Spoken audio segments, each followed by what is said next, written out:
It is time now to show you some of this morning's headlines. The Wall Street Journal says Burger King is in talks to buy Tim Hortons, the Canadian coffee and donut giant. It would create the world's third largest fast food company.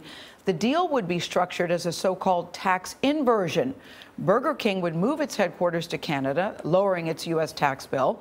Several other big companies have been looking at similar moves to avoid taxes. So, Anthony, how does this work? Well, basically, Gail, what happens here is tax rates are lower in Canada, first of all. So if the two merge, they decide their corporate headquarters is up north, and they get lower tax rates. This has been happening a lot, particularly with healthcare and drug companies. But it's going to be interesting to see what happens here, because it's never really happened with a company this well known. And there's been a lot of pushback in Washington from Treasury, and Congress is starting to talk about this and saying we don't like what's happening here. Yeah, sounds like a good deal for somebody. Yeah, exactly. Yeah. Those are good donuts. That's all I know.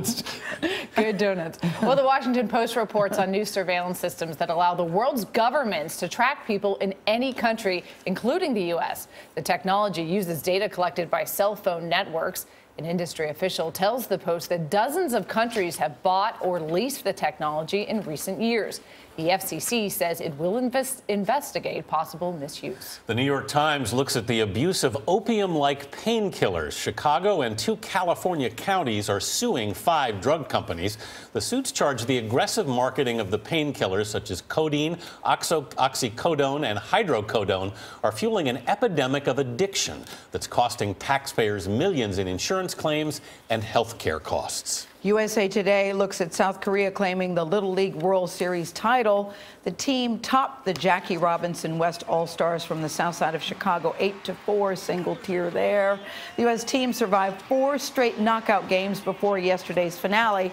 We will take you to South Williamsport, Pennsylvania, coming up at 8 o'clock.